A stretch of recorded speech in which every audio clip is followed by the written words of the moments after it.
귀한 찬양 참 감사합니다. 민수기 6장에 나오는 제가 마지막 축도할 때 여호와는 내게 복을 주시고 너를 지키시기를 원하며 하는 그 선구를 찬양으로 했습니다.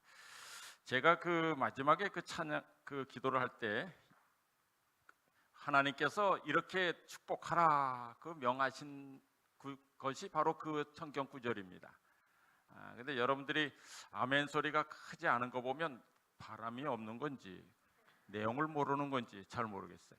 특별히 여러분들은 내게 복을 주시고 지키시길 바라고 은혜 베푸시길 바라고 평강 주시기를 원하노라 하는 것보다 여호와는 그 얼굴을 내게 비치사라는 말과 여호와는 그 얼굴을 내게로 향하여 드사라는 말을 제가 설교를 안 했기 때문에 모를 수도 있겠지만 아이를 키워본 사람이면 그 의미를 다 알 수 있습니다.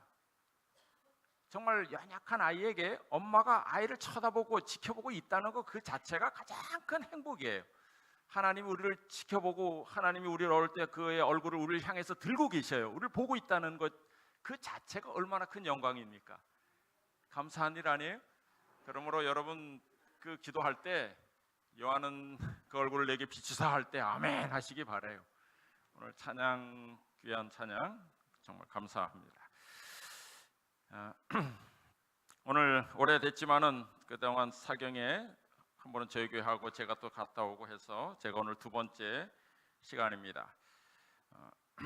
오늘 첫 번째는 제가 인간답게 살자 뭐 또 재림 성도답게 살자 하는 제목으로 말씀드렸고요. 두 번째 말씀입니다. 하나님의 보좌 중심의 생활을 하자는 제목으로 오늘 여러분들이 교과 공부에서 배웠던 계시록 4장의 말씀을 본문으로 해서 말씀드리겠습니다. 오늘 설교뿐만 아니라 올해 모든 예배의 말씀이 거의 성경 연구식으로 진행될 것입니다. 2월까지는 그냥 전과 같지만은 그러나 이제 3월부터 대개 저녁 예배 때도 그럴 것이고요. 올해는 말씀으로 무장한 성도가 되자이죠. 그러니까 그저 설교만 듣고 아멘으로 끝나는 게 아니라 공부해서 말씀을 내 것으로 만드는 그런 한 해가 되기를 바라는 목회 지침으로 목양 지침으로 올해 그렇게 정했습니다. 오늘 말씀도 연구식으로 진행되지만은 물론 그 가운데 주신 하나님의 교훈이 있을 것이라 생각합니다. 오늘 여러분들이 들어오시면서 느끼셨겠지만은 카펫이 새로 깔렸죠? 모르셨나요? 예, 똑같은 색깔로 했더니 그냥 그런가 보다 했죠. 아무 말 없는 게 제일 좋은 겁니다. 바뀌었는지 안 바뀌었는지 다른 색깔로 하려고 그랬다가 또 다른 왜 이런 색깔로 했냐 그럴까봐 그냥 똑같은 색깔로 했어. 그랬더니 바뀐지도 모르죠. 여기도 바뀌고 여기도 바뀌고 아주 아름답게 깨끗하게 바뀌었습니다. 어린이 교회도 또 학생 교회도 새롭게 단장하기를 원하고 또 그렇게 추진하고 있습니다. 아마 새로운 환경에서 또 새로운 마음으로 출발하는 것도 좋겠다고 생각합니다. 어저께 정재신 목사가 그 짐을 벌써 이삿짐을 다 필리핀으로 보냈습니다. 뭐 모르시는 분도 계시겠지만은 아시는 분도 계시죠? 이번에 우리 정재신 목사가 필리핀 1000명 선교사 한인교회로 발령을 받았습니다. 다른 발령은 1월 30일 지난 다음에 하는데 이 1000명 선교사로 가는 것은 미리 해야 됩니다. 왜냐하면 짐을 한 달 전에 붙여야 거기에 도착하고 가서 생활할 수 있기 때문에 그래서 미리 발령을 내주고 그렇게 합니다. 3년 동안 정말 수고를 참 많이 했는데 저에게서 이번에 많은 사람이 그곳에 가길 지원했지만 우리 정재신 목사가 가장 적합하다고 합해서 생각이 되어서 그렇게 보내게 되었습니다. 우리 최봉길 목사는 안 가고요. 안종화 전도사도 이제 나왔다가 이제 정식으로 채용이 되면 이제 거의 대부분이 옮깁니다. 그래서 옮길 가능성이 많이 있습니다. 저도 이제 올해까지 목회가 4년 남았습니다. 원래는 5년 남았는데 우리 서중환 앞에서 후배를 위해서 1년 빨리 나가주기로 다 같이 결의를 했습니다. 그래서 이제 4년이 남았습니다.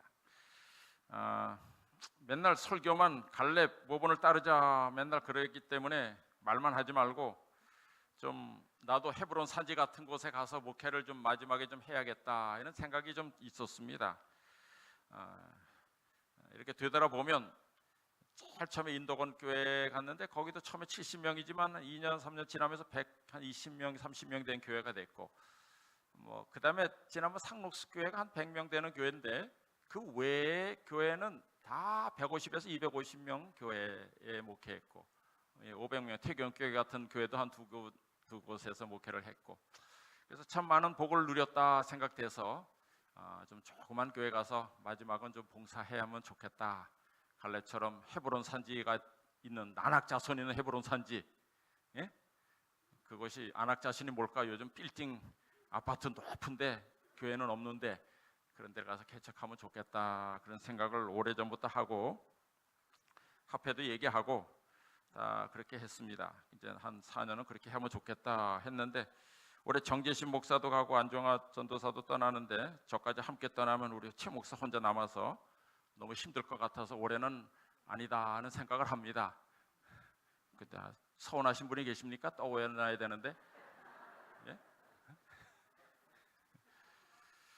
예, 하여튼 주님께서 인도하시겠죠. 근데 갈렙도 온니엘이라는 사위가 도와줘야 되고 가족들이 돕고 해야 되는데 어떻게 할지 모르겠습니다. 하여튼 복병이 있어요. 제가 요즘 뭐 기도할 때 안 해도 되는데 기도를 할 때 허리가 아파서 설교할 때 잘하게 해달라고 기도를 하셨는데, 하여튼 한 6년 전에 그 어머니 돌아가시기 전에 이제 치매도 오고 파킨슨병으로 오셔서 누워서 생활할 때 목욕을 시키기 위해서 계속 일어나 들러, 그 전에 좀 다쳤는데 계속 일으키고 목욕하고 뭐 계속 움직이다 보니까 계속 머리가 삐끗삐끗삐끗했어요.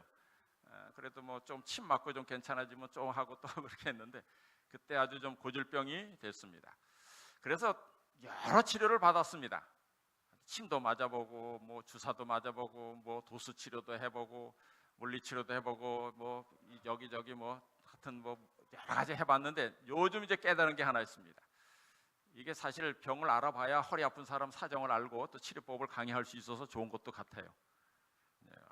뭐 다른 이유가 있지만 원래 부러지거나 뭐 그런 경우도 있지만 많은 분들의 경우 허리가 아픈 그 통증의 원인이 뭔지 아십니까?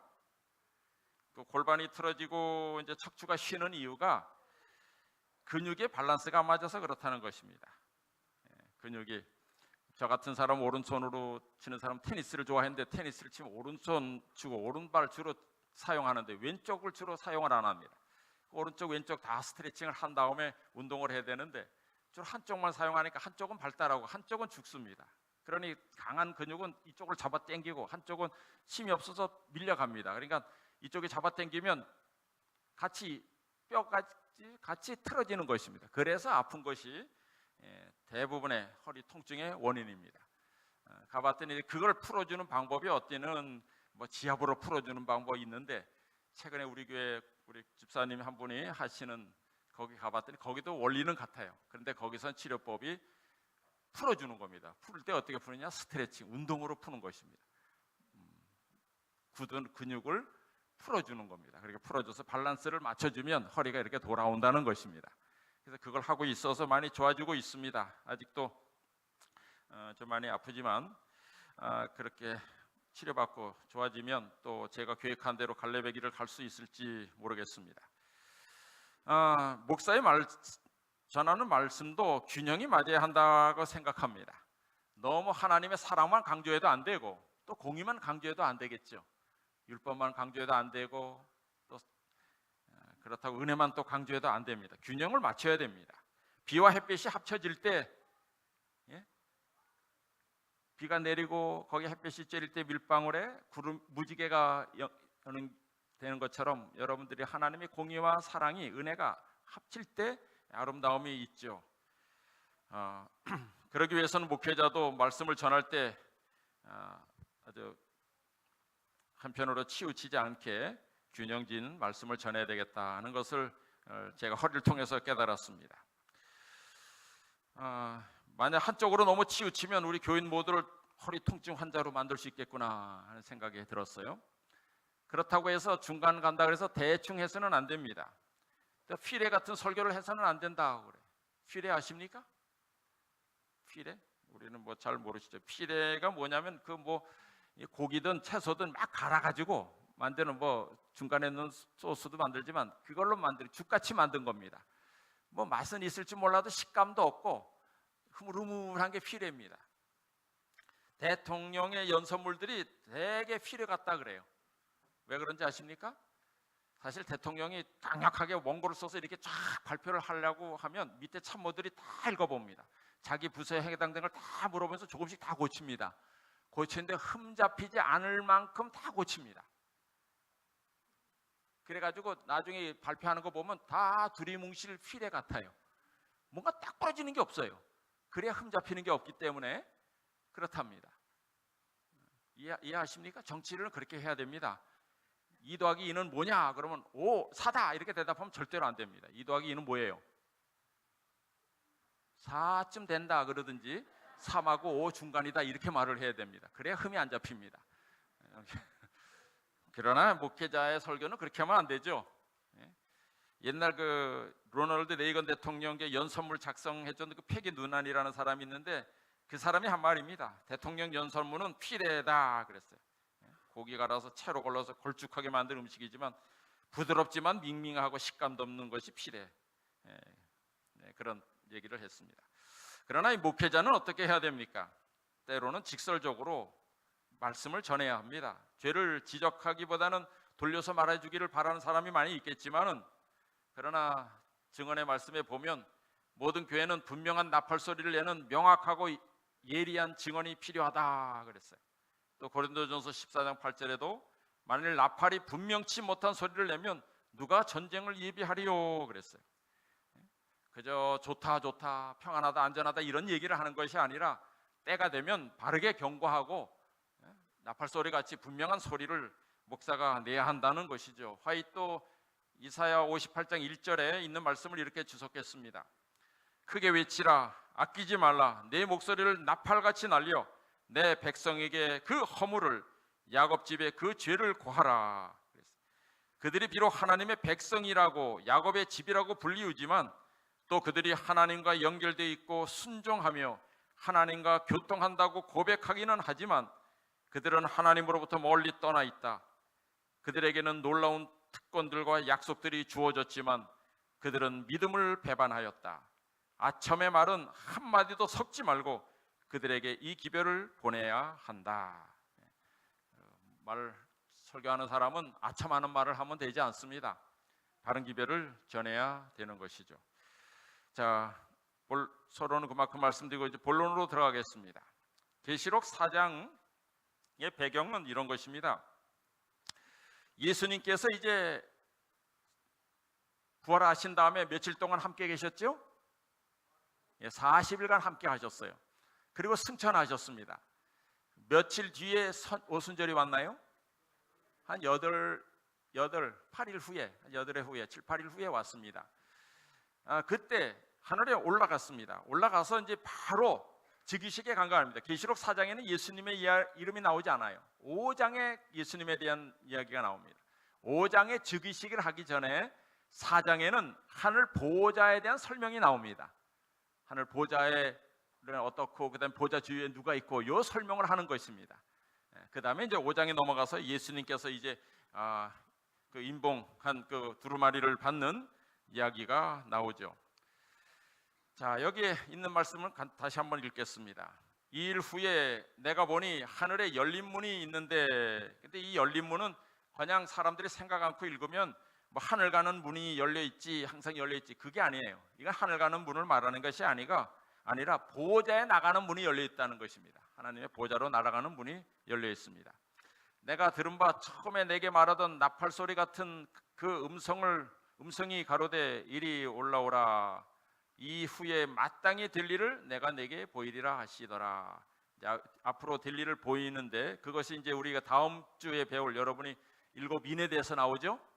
7인 배우고 7나팔 배울 겁니다. 7인과 7나팔의 차이는 아십니까? 재림교회는 그 정도는 딱 설명할 수 있어야 돼요.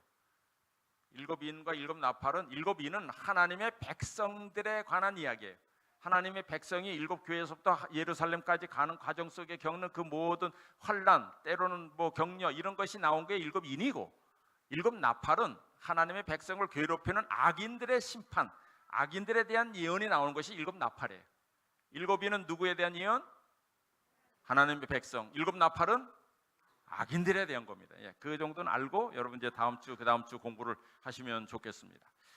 자, 그 일 이제 그걸 보이리라 하시더라. 그때 2절, 내가 곧 성령에 감동하였더니 보라 하늘의 보좌를 베풀었고 그 보좌 위에 앉으신 이가 있는데, 보좌는 하나, 단수입니다. 하늘의 보좌가 하나야. 성령, 성부, 성자, 성령이 세 분이 따로 앉아 있는 게 아니라 한 보좌에 앉아 있습니다.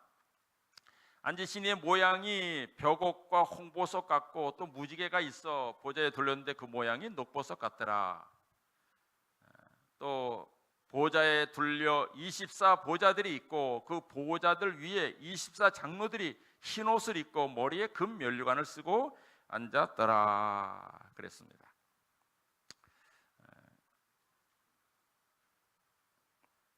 이 계시록 4장에 나오는 배경은 이제 5장에 있는 즉위식이 있기 전에 하나님의 보좌를 미리 보여주고 있는 것입니다. 이제 즉위식, 대관식, 취임식 이 구별하는 점이 뭐냐면 영국에서는, 영국 같은 나라에서는 대관식을 하죠. 이렇게 왕관을 씌워줘요. 그래서 이제 그걸 이제 취임식 때, 즉위식 때 그렇게 합니다. 그러나 일반적으로 나라에서는, 우리나라 같은 때는 이제 대통령 취임식을 하죠. 취임식을 합니다. 그 다음에 이제 왕이 있는 나라 중국 같은 데는 즉위식을 합니다.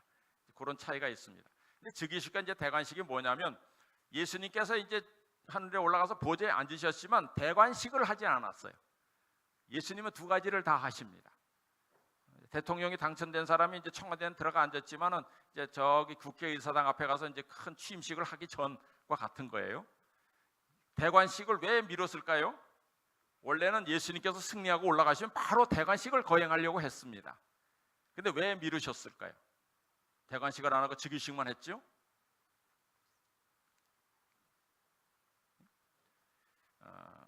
우리 먼저 교리 57쪽에 있는 말씀 한번 읽어드리겠습니다.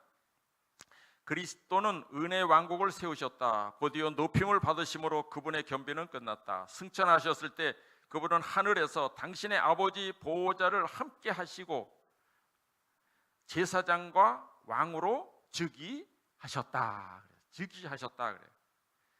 즉위식하고 대관식을 하지 않은 이유가 요한복음 17장 24절에 나옵니다. 이 예수님의 기도 때문에 즉위식을, 대관식을 미룬 것입니다. 한번 같이 읽겠습니다. 아버지여, 시작.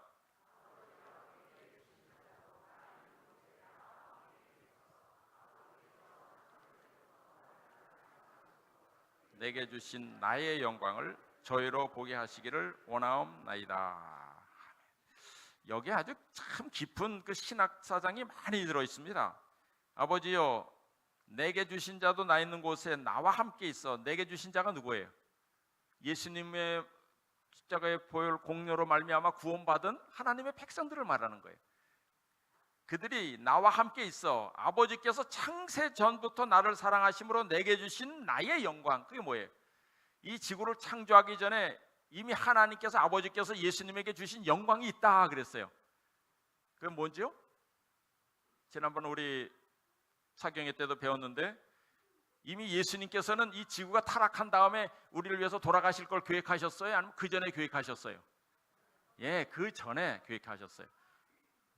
아기를 낳기 전에 이미 부모들이 자식을 낳으면 뭐뭐 해야지 다 준비하는 것처럼 이 지구가 타락하기 전에 우리 예지 하나님께서는 이 지구를 창조하면 이 지구가 앞으로 이 사단의 꾀임을 받아서 타락할 것을 아셨어요. 그걸 알았기 때문에 그걸 대비하신 거예요. 그 계획을 다 세웠는데 그게 구속의 경륜이에요. 스가랴서에는 그걸 평화의 은원이라고도 표현했어요. 무슨 은원했어요? 이것을 보면 이제 이렇게 짐작할 수 있어요. 사람들이 타락하면 어떻게 할까?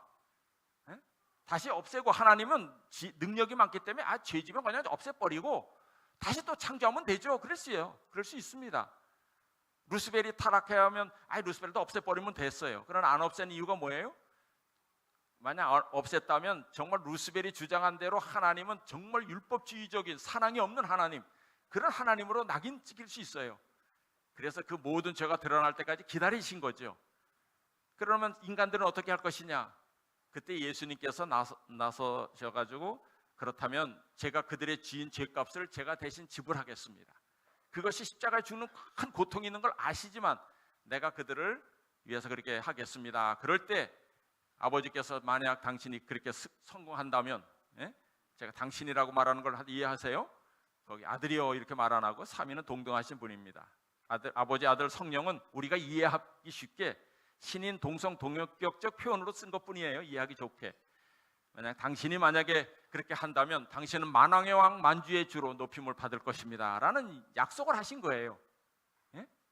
그 영광을, 그렇게 약속하신 그 영광을 누구도 보기 원한다고요? 내게 주신 나의 영광을 저희로 보기를 원합나이다. 다시 말해서 그 대관식은 구원받은 온 인류가 다 보는 가운데 하기를 원합니다 라고 예수님께서 간청하신 거죠. 그래서 예수님이 뭘 하고 뭘 안 했어요? 즉위식을 하고 대관식은 몇 년 뒤로 미뤘을까요? 1000년 뒤로 미룬 것입니다. 이 1000년은 우리가 하늘에 가서 1000년 동안 지내다가 이 땅에 다시 내려오죠. 그때 그 이후에 대관식이 있을 것입니다. 대쟁투 665쪽에 하나님의 아들의 마지막 대관식은 하늘과 땅의 모든 거민이 모인 가운데 행해진다. 그때 의인만 봅니까? 악인도 봅니까? 668쪽에 보면 악인들은 마치 정신 나간 사람들처럼 하나님의 아들의 대관식을 주목한다 그랬어요. 그러니까 이 대관식은 악인도 보고 의인도 보고 다 봐요. 차이점은 뭘까요?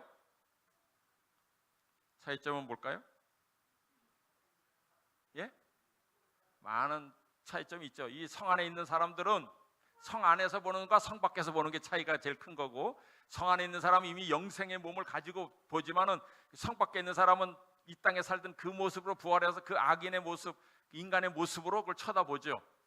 그 광경이 다를 겁니다. 여러분은 어디서 보길 원하십니까? 모두가 그 성 안에서 의인의 무리 가운데서 이 대관식에 참여하시길 간절히 바랍니다. 그렇게 하려면 우리의 삶이 오늘부터, 아니 이전부터라도 하나님의 보좌 중심의 생활을 해야 돼요. 하나님의 보좌 중심의 생활을 안 하면서 하늘에 가서는 그 자리에 참여하겠다고 하면 안 됩니다. 나중에 우리가 하늘에 가게 되면, 구원받아 하늘에 가게 되면 처음에 우리가 하늘에서 잔치가 열리죠. 그때 이제 동시에 하늘과 땅에서 두 잔치가 열립니다. 땅에서는 무슨 잔치? 우리가 떠났으니까 이제 사탄이 신나서 잔치를 벌립니까? 땅에서는 새들의 잔치가 있어요. 새들이 뭘 먹고 잔치를 벌려요? 악인들이 죽은 시체가 널려있는 그 시체 뜯어먹는 새들의 잔치가 있고, 구원받아 하늘에 간 우리들은 유리바닷가에서 무슨 잔치를 벌려요? 하늘에서 정말 하나님 마련한 그 구원의 잔치에 참여하게 될 것입니다. 거기에 모이는 그 바닷가가 유리바닷가예요. 저는 옛날에 그냥 유리바닷가 하니까 하늘에도 유리바닷가가 있구나. 바다는 바다인데 이런 물 있는 바다가 아니라 유리바다가 있구나. 그래서 큰 넓은 바다에서 하나님께서 큰 상을 베풀고 잔치를 베푸는구나, 그렇게 생각했어요. 여러분은 그렇게 생각 안 했나요? 자, 한번 계시록 15장 2절 3절 같이 한번 읽을까요? 앞부분만. 또 내가 시작. 또 내가 보니 불이 섞인 유리바다 같은 것이 있고, 짐승과 그의 우상과 그의 이름의 수를 이기고 벗어난 자들이 유리바닷가에 서서 하나님의 검은고를 가지고 하나님의 종 모세의 노래, 어린 양의 노래를 불러 가로되, 주 하나님 곧 전능하신 이시여 하시느니 크고 기이하시도다. 만국의 왕이시여 주의 길이 의롭고 참되시도다. 이거는 물론 예수님께서 올라가신 다음에 그 위에서 하늘에서 있는 거민들이 막 부르는 찬양이지만, 우리들도 하늘에 가게 되면 동일한 그 자리에서 주님을 찬양하게 됩니다. 대장투 648쪽에 보면 짐승과 그의 우상과 그의 이름의 수를 이긴 자들의 무리가 보좌 앞에 있는 수정같이 맑은 바다, 불이 섞인 유리바다, 하나님의 영광으로 찬란하게 빛나는 바닷가에 모인다. 땅에서 구속받은 14만 4천 명은 하나님의 검은고를 손에 들고 어린 양과 함께 시온산에 선다. 그리고 그들은 보좌 앞에서 새 노래를 부른다. 그러니까 하나님이 계신 성이 시온산이 있죠. 여러분 상상을 하셔야 돼요. 하나님의 보좌가 시온산에 있고 시온산을 쭉 내려오면 그 주위에 뭐가 있어요? 유리바다가 있어요. 유리바다는 저 멀리 있는 게 아니라 하나님 보좌 밑에서 유리바다가 쫙 광대하게 펼쳐져 있어요. 그 유리바다에서 모여서 하나님을 경배하는데, 특별히 14만 4천인은 어디서 한다고요? 어디서? 시온산에 선다. 하나님 보좌 가까이서 경배를 해요. 그래서 제가 14만 4천인이 되고 싶은 가장 큰 이유가 뭐냐면, 하나님을 가장 가까이서 볼 수 있기 때문에 그래요. 제 소원이 그거 있어요. 제가 가만히 생각해 봤어요. 나중에 그 유리바닷가에 둘러서서 쫙 있긴 있는데, 우리가 지금 지구상에 있으면 제일 막내 아니에요? 제일 후배죠. 후배면 어디 있을 것 같아요? 예? 창조시대 때 사람들, 족장시대 사람, 그 다음에 왕정시대 사람들 뭐 쭉쭉 쫙 쓰다 보면 우리는 제일 뒤에 서서 구경하지 않을까, 그런 생각을 했어요. 물론 그때도 눈이 좋아서 다 볼 수 있어요. 세계에서 제일 눈 좋은 사람은 몇인 줄 아세요? 시력이? 7.0 된대. 7.0. 우리가 2.0 좋아야 2.0이잖아요. 이탈리아 사람이 6.0이었는데 몽고 사람 7.0이 나왔어요.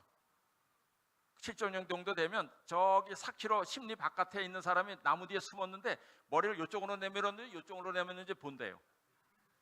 예? 그 정도로 판가할 수 있을 정도로. 하늘에 가면 우리 시력이 몇 대일까요? 10? 뭐가 10이에요? 무한대로 되죠. 그냥 다 보입니다. 저기도 보고 다 볼 수 있어요. 그러니까 거기 뒤에 있어도 걱정할 건 없지만은, 그래도 하나님 보좌 가까이 가고 싶은 마음이 있어요. 저는 그래서 14만 4천인에 꼭 들고 싶어요. 간절하게 소망하면 하나님께서 또 이루어 주실 수 있으리라 생각합니다. 어쨌든 자, 그런데 이제 말씀드린 대로 그 유리바다가 어디 있는가? 그래서 처음에는 동해바다처럼 도성에서 떨어지는 어떤 멀린 유리바다를 만들어놨나, 태평양 같은 곳에 있나 그랬더니 계시록 4장 6절에 어떻게 했어요? 보좌 앞에 그랬어요. 수정과 같은 유리바다가 있고 그랬어요. 예. 보좌 앞에 있어요. 그러니까 사실 주위에서 보좌 가운데와 보좌 주위에 네 생물이 있는데 앞뒤에 눈이 가득하더라 그랬어요. 이제 좀 전에는 그림을 이렇게, 하나님의 아버지의 보좌가 이렇게 있으면 이제 시온산이 위에 있어요. 그 다음에 이렇게 유리바다가 있어요. 그 제일 가까이 네 생물이 그룹 천사가 있고, 그 주위에 또 누가 있어요? 24장로가 있어요. 거기도 유리바다예요. 그리고 그 주위에 또 광대한 유리바다가 있는데, 거기에 5장에 보면 천천만만 천사의 천사들과 우주에서 온 모든 거민들이 거기서 하나님을 찬양하는 이야기가 여기 나오고 있습니다. 대충 상상이 이제 이해가 되시죠? 예. 근데 수정같이 맑은 바다인데 불탄다 그랬어요. 왜 거기 뜨거운가요? 그거는 하나님의 영광으로 인해서 그 유리 바다가 붉게 빛나기 때문에, 아주 아름답게 빛나기 때문에 그렇게 표현된 것입니다. 모세도 예전에 이걸 봤습니다. 출애굽기 24장 10절에 보면, 이스라엘 하나님을 보니 이스라엘 그 발 아래에는 청옥을 편듯하고 하늘같이 청명하더라. 하나님께 임재하실 때 이렇게 쫙 봤는데 그 발 아래가, 하나님 그 밑에 아래는 완전히 청옥을 편듯하고 쫙 그 유리바다가 펼쳐지더라 이거입니다. 하늘같이 청명하더라.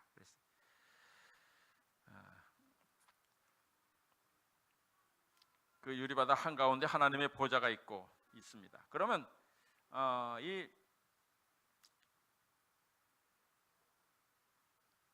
4장과 5장을 통해서 보면,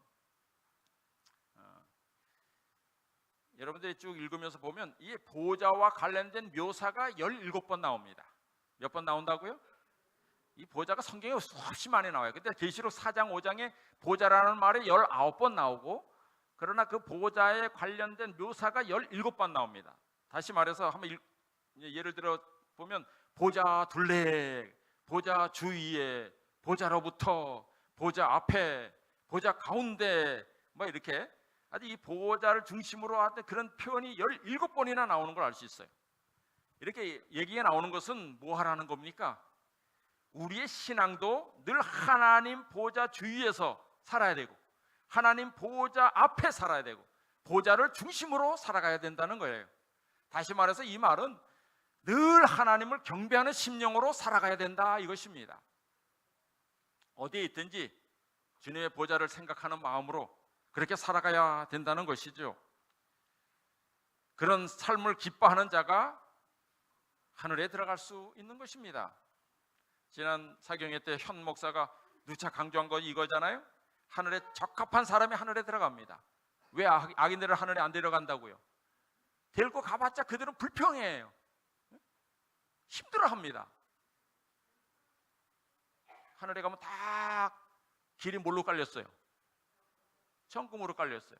보도블록도 다 정금이고 집은 다 다이아몬드나 이런 걸로 다 졌는데 그거 보면서 무슨 생각할까? 이거 뜯어다가 언제 팔아먹어야지, 훔쳐가야지, 이런 생각만 하고 있을 거 아니에요?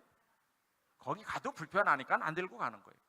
또 하나, 하나님 경배하게 기뻐한 사람, 또 하나는 하늘의 천사들의 속성처럼 주기를 기뻐하는 사람이 하늘에 갑니다.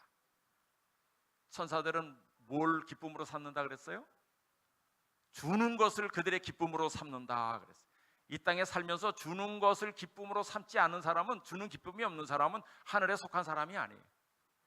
그 주는 기쁨을 요즘 맛보는 천국 같은 곳이 아직 남아있는데 그게 어디예요? 가정이에요. 가정에서 손자들한테 이렇게 용돈 주는 거 좋아요, 나빠요? 좋죠. 그때 기쁘죠. 줄 때 기분이 좋잖아요. 주면서도 기분 나빠요? 좀 바랬나요? 근데 요즘 보니까 얼마 전에 여러분 뉴스를 통해서 보셨지만 딸이 청부업자한테 뭘 부탁했어요? 심부름꾼 다 부탁드려주는 거 우리 어머니 죽여달라고 돈 줬어요. 여러분 그거 맡는 사람들이 죽여달라 그러면 맡을까요? 안 맡을까요? 맞습니다.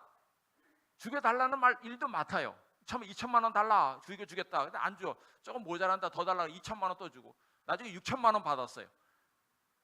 근데 안 죽여준다고 고발할 수 있어요, 없어요? 내가 6천만 원 줬는데 우리 엄마는 안 죽여줬어요. 그 고발을 하는 순간 자기는 살인 교도죄가 돼가지고 가니까 이 청부업자들이 다 받아요. 그러나 고발 못할 걸 알아요. 안 죽입니다. 죽일 생각도 없어요. 그러나 받아요. 그러나 이제 그거 핸드폰에 이제 있는 것을 남편이 보고 발견돼가지고 이제 이렇게 갔잖아요. 이런 거 보면 참 이 세상이 정말 말세는 말세, 그죠? 아니면 자식한테는 주기를 좋아해도 부모한테는 받으려고만 하나? 하여튼 주기를 좋아하는 사람이 하늘에 갈 수 있어요.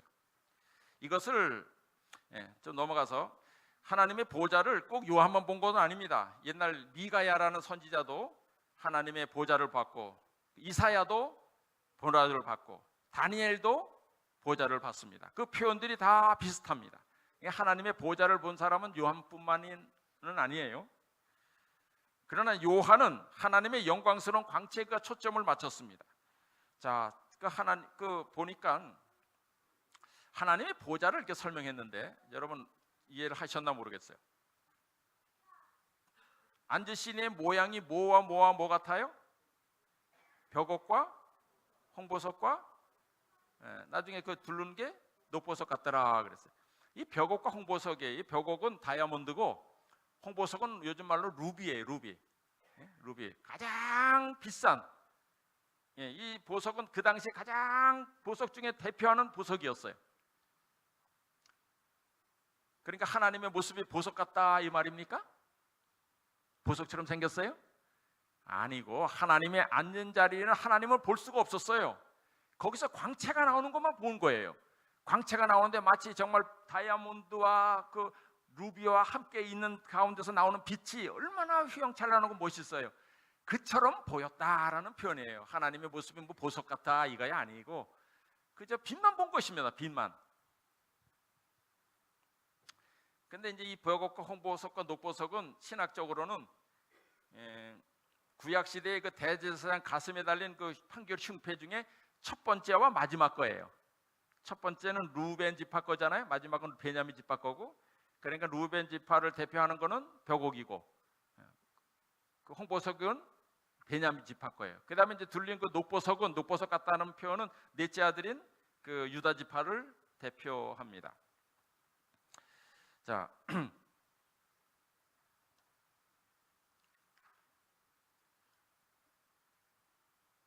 바울도, 또 바울뿐만 아니라 시편 기자도 그런 표현을 많이 했습니다. 한번 같이 읽어볼까요? 디모데전서 6장 16절 같이 한번 읽어보겠습니다. 시작. 하나님은 가까이 가지 못할 빛에 거하시고 아무 사람도 보지 못하였고 또 볼 수 없는, 그렇게 표현됐어요. 그러니까 이 요한이 본 빛이란 말이에요. 거기는 막 그런 빛, 세밀하게 표현할 뿐이죠. 또 시편 104편 2절에도 주께서 옷을 입은 같이 빛을 입으시고 그랬어요. 그러니까 요한이 본 것은 거기서 나오는 빛을 본 거예요. 하나님의 보좌에 나오는 큰 광채를 본 것입니다. 하늘에 가면 하나님 아버지를 그렇게 볼 수밖에 없어요. 우리가 하늘에 가서 볼 수 있는 하나님은 누구예요?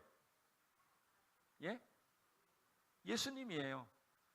예수님은 하늘에 가셨을 때도 우리가 직접 이 땅에 있을 때 모습처럼 다 볼 수 있고 만질 수 있고 다 할 수 있어요. 예수님은 그렇게 할 수 있어요. 근데 아버지는 그렇게 볼 수가 없어요. 에스겔 1장에도 그렇게 표현이 있습니다. 궁창 위에 보좌의 형상이 있는데 그 모양이 남보석 같고 그 보좌의 형상 위에 한 형상이 있어 사람의 모양 같더라. 내가 본즉 그 허리 이상의 모양은 다 단쇠 같아서 그 속과 주위가 불 같고 그 허리 이하의 모양도 불 같아서 사면으로 광채가 나며 그 사면 광채 모양은 비 오는 날 구름에 있는 무지개 같으니 이는 여호와의 영광의 형상의 모양이라. 자, 이해되시죠? 에스겔은 보니까 광채가 나는데 그 모습이 뭐 같더라? 그 형상 그래도 사람 모양 같이 있는데 그 광채가 그렇게 사람 같은 데서 그런 광채가 나더라 하는 것을 볼 수가 있습니다. 자, 그 다음에 이제 요한은 그 보좌 주위에 있는 존재들에서 말하는데 첫 번째 24장로에 대해서 얘기합니다. 오늘 교과 공부를 하셨죠? 24장로에 대해서. 자, 24장로는, 이 장로라는 말은 첫 번째 인간에만 사용되는 칭호입니다. 하늘 천사들한테 장로라고 부른 적이 한 번도 없어요. 근데 이 장로들을 보면 무슨 옷을 입고 있었어요? 흰 옷을 입고 있었어요. 이 흰 옷은 무엇을 상징합니까? 하나님께 충성한 자들이 입는 옷으로 나타냅니다. 그 다음에 뭘 쓰고 있었어요? 면류관을 쓰는데 무슨 면류관? 승리의 면류관을 써요. 왕관이 아니고 승리의 면류관. 왕관을 썼으면 그 당시 우주에 있는 어떤 다른 나라에서 왔겠지만은 이거는 승리의 면류관을 쓰고 있었다. 다시 말해서 이 승리의 면류관도 동일하게 하나님께 충성된 자들이, 구원받은 상도들이 나중에 쓰게 될 면류관을 나타내는 것입니다. 그래서 우리 디모데후서 4장 8절에도 이제후로는 나를 위하여 의의 면류관이 예비되었으므로 주 곧 의로우신 재판장이 그날에 내게 주실 것이니 내게만 아니라 주의 나타나심을 사모하는 모든 자에게니라 그랬어요. 그리고 이제 24장로는 어린 양에게 경배를 해요. 그리고 성도들의 기도를 하나님께 또 가져오는 일을 합니다. 그리고 또 요한에게 깨닫지 못한 것을 설명한 일도 합니다. 이렇게 할 때, 이런 걸 볼 때 24장로는 누구인 것을 우리가 알 수 있어요? 누굴까요? 바로 예수님께서 부활하실 때, 돌아가실 때 이제 무덤 속에 있는 자들이 일어났고, 그 다음에 부활 후에 같이 나와서 사람들에게 보이다가 함께 하늘에 올라간 그 믿음의 노독들이 바로 24장로인 것을 우리가 알 수 있습니다. 에베소 4장 8절에 그러므로 이르기를 그가 위로 올라가실 때 사로잡힌 자를 사로잡고 말했어요. 마귀와 죄로 인해 사로잡혔던 사람을 다시 그가 예수님께서 기념품으로 하늘에 올라가실 때 같이 데리고 간 것을 알 수 있습니다. 자, 근데 24는 어떤 숫자일까요? 오늘 공부하셨죠? 복습을 한다 생각하시고, 24는 구약 시대 12지파와 신약을 대표하는 12사도를 합친 숫자가 됩니다. 그래서 다시 말하면 신구약 시대 모든 교회 전체를 상징하는 숫자가 24장로를 나타내고 있습니다. 신구약 시대의 모든 교회를 대표해서 하나님 앞에 영광을 돌리고 있는 것이죠. 구약 시대 성전에서 봉사하는 제사장들이 몇 개의 반차로 나뉘어져 있었나요? 몇 개의 반차? 24반차. 따라해보세요. 24반차. 그래서 24반차구나. 1년은 12달이니까 한 조가 그냥 반 달씩 근무해서 24조로 나눴나 보다. 근데 저 혼자 생각했는데 연구해 보니까 그게 아니고 24개 조로 나뉘어서 매 한 주일씩 봉사했어요. 한 주일씩.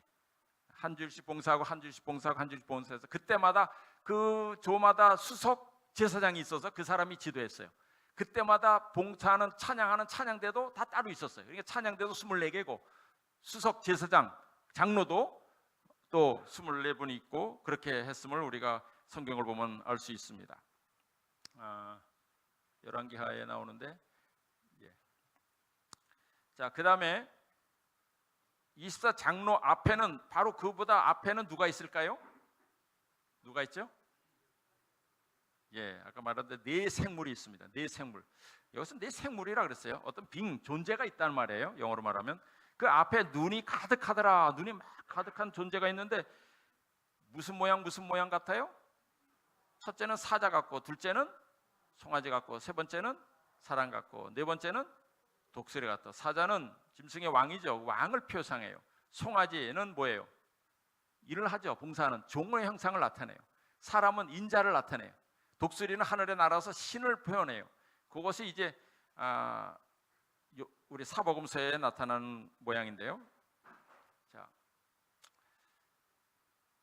에스겔서에 보면 그 얼굴들의 모양은 네채의 앞은 사람의 얼굴이요, 네채의 우편은 사자의 얼굴이요, 네채 좌편은 소의 얼굴이요, 네채 뒤는 독수리의 얼굴이니 그랬어요. 예? 여기도 같은 모습으로 나오죠. 에스겔에도. 이것은 뭘 나타낼까요? 바로 예수님께서 이 땅에 오셔서 하시는 그분의 사역에 대해서 나옵니다. 그분은 왕으로서도 봉사하셨고, 종같이도 종으로서도 봉사하셨고, 정말 하나님의 인자로서 사람의 아들로서도 봉사하셨고, 또 신적인 일도 하셨습니다. 그 그룹의 각기 네 면인데, 첫 면은 그룹의 얼굴이요, 둘째 면은 사람의 얼굴이요, 셋째는 사자 얼굴이요, 또 10장에도 그렇게 되죠. 넷째는 독수리 얼굴이더라. 이 그룹 천사들이 있죠. 바로 이 그룹 천사를 가리키는데, 왜 이걸 우리가 그룹 천사라고 부를까요? 그룹이라고 부르는 이유가 뭐예요? 그룹 쪄서 다니기 때문에? 그 원어가 그룹이에요. 원어가 케룹. 이 단어가 성경에 케룹이라고 되어 있어요. 그러니까 우리가 그룹 천사 부르는데, 그 특별한 그 무리를 그룹 천사 부를 때 원어가 그룹이기 때문에 그래요. 그 그룹이라는 천사, 그런 뜻입니다. 그들이 노래를 하는데 거룩 거룩 거룩 그렇게 합니다. 왜 거룩 거룩 거룩 왜 세 번 할까요? 예? 우리 옛날 우리 참이가 15장도 거룩 거룩 거룩 그렇게 됐지. 옛날에는 어떻게 돼 있었어요?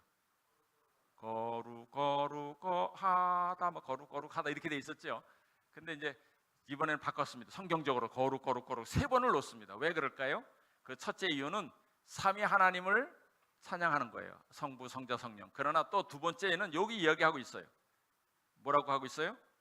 전에도 계셨고 이제도 계시고 장차 오실 자, 우리 하나님은 과거에도 우리를 보호하시고 오늘도 지키시고 내일도 우리와 함께 하시고 인도하실 그 하나님임을 찬송하는 뜻에서 거룩 거룩 거룩을 찬송한다 그랬습니다.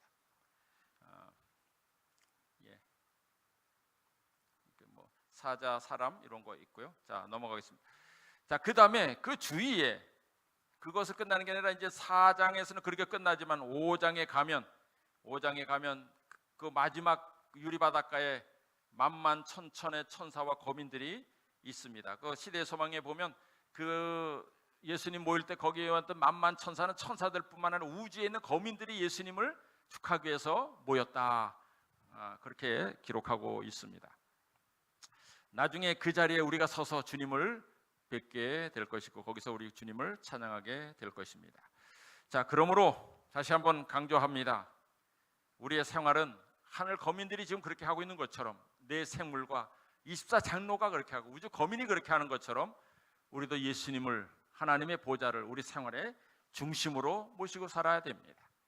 그러나 아직까지 우리는 뭐 중심적으로 살아가고 있어요? 예배는 저 편에 좀 밀어두고 표적 중심, 이적 중심, 복 중심의 신앙을 하고 있어요. 이걸 부인할 수 있어요? 이것을 벗어나야 됩니다. 이 표적 중심의 생활을 하다 보면, 여러분 그 가나의 혼인잔치 때 예수님 물이 포도즙이 되게 하는 거 있었죠? 누가 이걸 요구했어요 처음에? 예? 누가 요구했어요? 어머니가 요구했잖아요. 어머니가 아들 부르면서 은근히 하는 것 같지만은 사실 이렇게 하는 것은 자기의 필요를 채우는 거고 은근히 자기 예수님을 자기 종으로 부리려는 성격이 있어요. 사람들이 말로는 주님 주님 하지만은 사실 주님 이거 해주십시오 이거 해주십시오 말은 해주십시오 하지만은 뭐예요? 내 뜻대로, 주님의 뜻보다는 내 뜻이 더 급하고 내 뜻이 먼저 우선해야 된다고 행동하는 것입니다. 여러분, 제자가 뭡니까? 제자도가 뭡니까? 아무든지 예수를 따르려거든 자기를 부인하라 그랬잖아요. 자기 부정이 있어야 돼요. 자기 생각, 자기 방법이 옳다고 주장하면 안 돼요. 주여 이렇게 해주셔야 합니다. 해결책까지 제시하면서 자기 생각대로 하나님을 이끌려 하는 것은 주님의 제자가 가질 자세가 아니에요. 예수님께서도 십자가를 지시기 전에 겟세마네 동산에서 내 아버지여 만일 할만하시거든 이 잔을 내게서 지나가게 하옵소서, 그러나 나의 원대로 마옵시고 아버지의 원대로 하옵소서 했잖아요.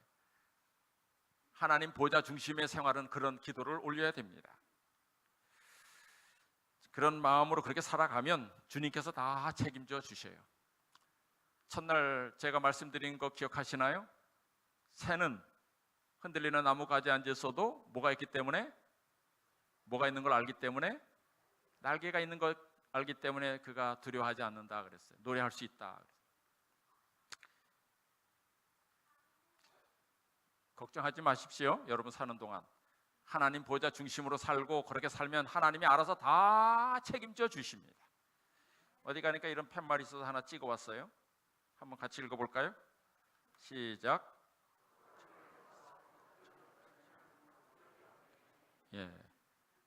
걱정을 해서 걱정이 없어지면 걱정이 없겠어요. 걱정을 해서 걱정이 없어져요? 걱정을 한다 그래도 걱정은 남아 있어요. 그러니까 걱정하지 마십시오. 염려하지 마세요. 내일을 염려하지 말라 그랬어요. 이미 하나님은 약속하셨어요. 하나님의 모든 명령은 약속이에요. 염려하지 말라. 그럼 내가 지켜주겠다는 약속입니다. 함께 하겠다. 필요한 것 그때마다 공급해 주겠다. 어떻게 살면? 그의 나라와 그의 의를 먼저 생각하는 삶을 살면, 하나님 보좌 주의, 하나님 보좌 중심의 믿음의 생활을 하면 내가 나머지 모든 것은 다 공급해 줄 것이다. 그러니 염려하지 말라. 하나님 보좌 중심으로 살아가면서 이 한 해도 이런 주님의 크신 은혜를 경험하는 저희 성도님 되시길 간절히 축원합니다.